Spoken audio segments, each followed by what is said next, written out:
Nobody is giving the Pittsburgh Steelers a chance to beat the Buffalo Bills, and it's for a very good reason.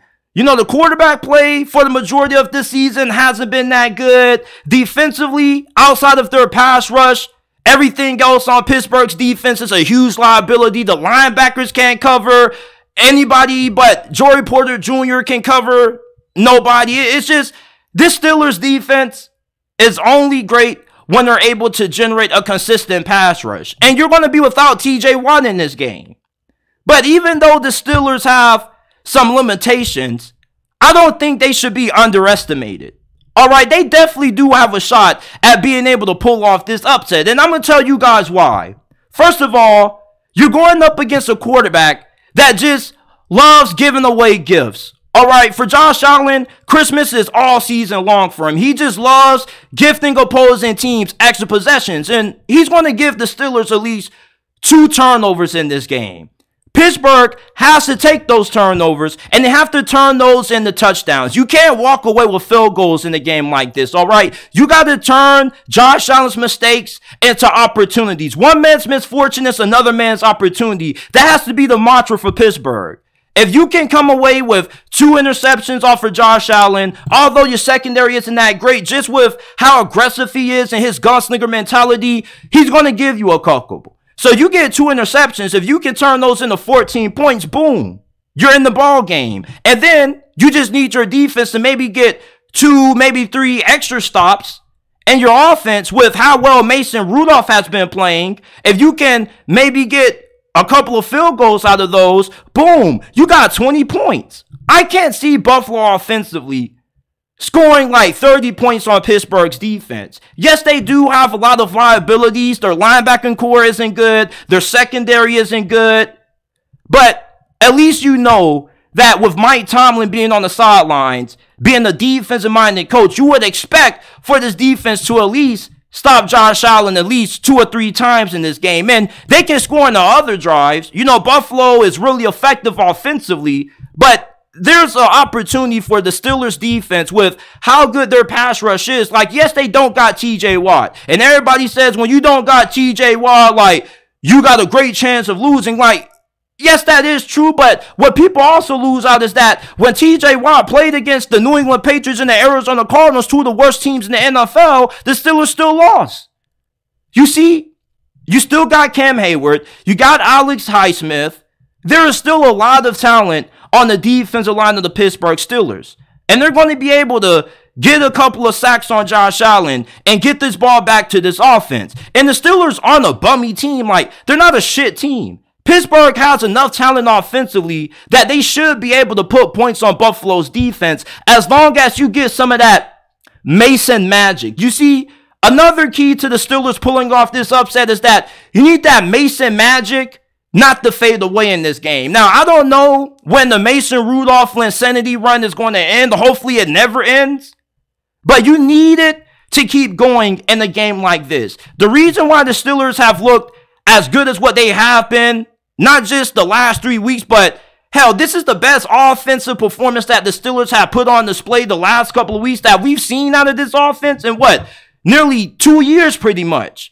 And the reason for that isn't just because Mason Rudolph has been playing well, but because you got George Pickens, Deontay Johnson at wide receiver who've been playing at pretty high levels. You got the rushing attack, which has been key to the Steelers' offensive turnaround, which has came on the second half of the season with Najee Harris and Jalen Warren. And your offensive line is pretty decent. All you need is for Mason Rudolph to continue to play at a serviceable level and not overthrow these wide receivers, not making crucial mistakes. Pittsburgh can't afford to make any mistakes in this game. Buffalo can, just because they're a better football team and with how good of a quarterback Josh Allen is. That's why you got to take every single opportunity that Josh Allen gives you when he turns the football over. Because if you're a Buffalo Bills fan and you're saying, JT, why do you keep assuming that Josh Allen's going to turn the football over? Like, man, he turns the ball over in every game. It's not a matter of if, it's a matter of when. The Steelers have a small margin for error in a game like this. But this offense should at least be able to put some field goals on the board, get a few turnovers, and turn those into touchdowns. And if they can do that, they can win this game. Buffalo plays their best football when they're going up against the best teams in the league, but they play their worst football when they're going up against teams that they are expected to beat and beat them by a pretty favorable margin. Like, they didn't blow out the Chargers. The week after they fired Brandon Staley, they struggled against New England. Hell, they lost to New England once this year. Like, the Buffalo Bills aren't one of those teams that necessarily just dominates teams that they're expected to dominate. They play down the competition. So I'm expecting this to be a pretty competitive game.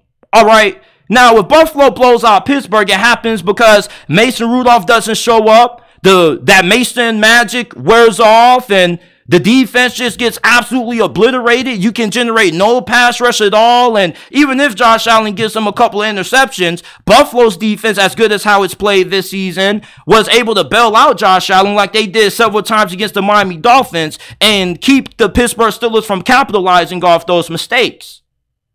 But, I'm still pretty confident that the Steelers can manage to keep this thing close for the majority of this game. This Bills team, yes, they are more talented, but they aren't a team that always necessarily plays up to their talent level when they're going up against inferior competition. Mike Tomlin, outside of him mishandling the quarterback situation, he's done an outstanding job coaching this football team. But this is going to have to be his best game ever coaching in the postseason of his whole entire career.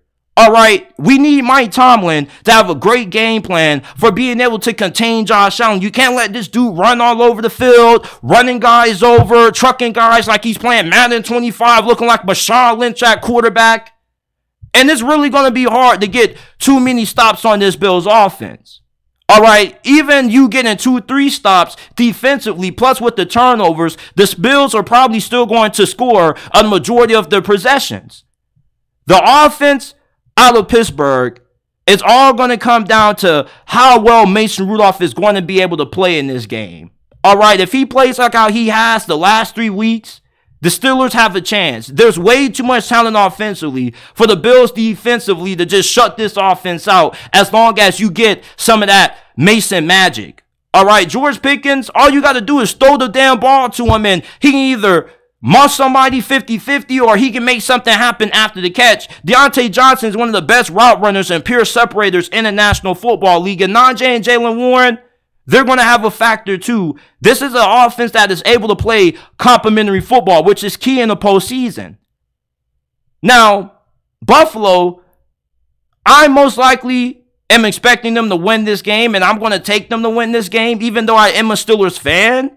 But I do believe that Pittsburgh is being a little bit underestimated in this game because Buffalo all season long has struggled against inferior competition, which is why I have a confidence level that the Steelers have a good chance of an upset. But I'm also a realist. And with you just having Josh Allen at QB, that gives you a major advantage in this game alone because Mike Tomlin's defenses don't necessarily look all that great when you're going up against great QBs. We've seen plenty of times in the postseason, Mike Tomlin's defenses get carved up by solid quarterback play. Like Baker Mayfield shredded this defense during the COVID year. We remember what Tom Brady used to do to this damn defense. And when you're going up against a quarterback like Josh Allen, one of the best in the National Football League, you know that you can't really depend on the Steelers defense, especially with the lack of talent that they have at cornerback, to be able to slow this passing attack down too much. Yeah, you got Minkah Fitzpatrick, you got, Joey Porter Jr., but you need a little bit more. Because, those two guys aren't going to be enough to cover everybody. Who's going to cover Dalton Kincaid? Not any of these damn linebackers. I know that's for sure. So, Pittsburgh can keep this thing close for the first 3 quarters.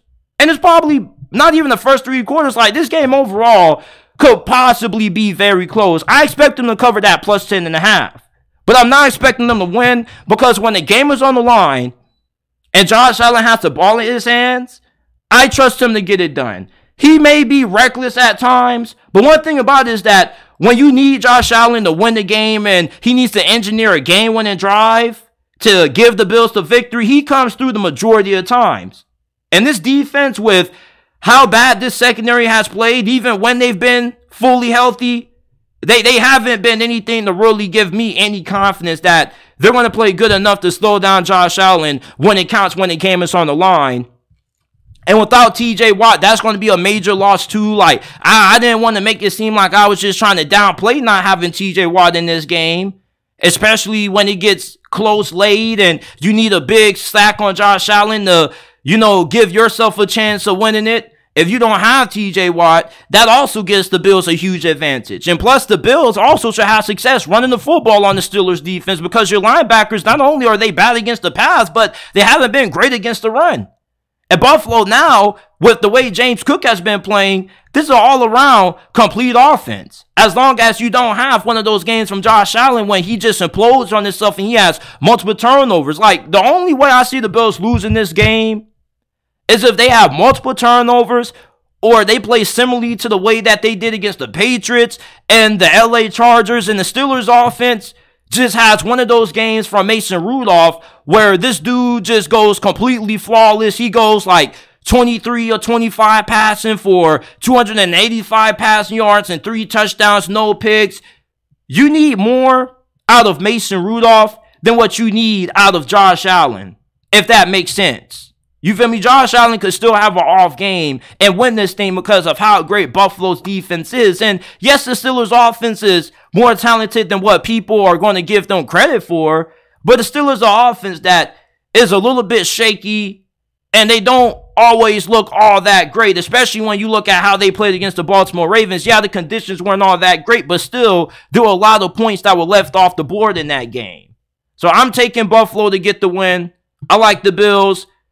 23-17 is going to be my final score prediction for this wild card matchup.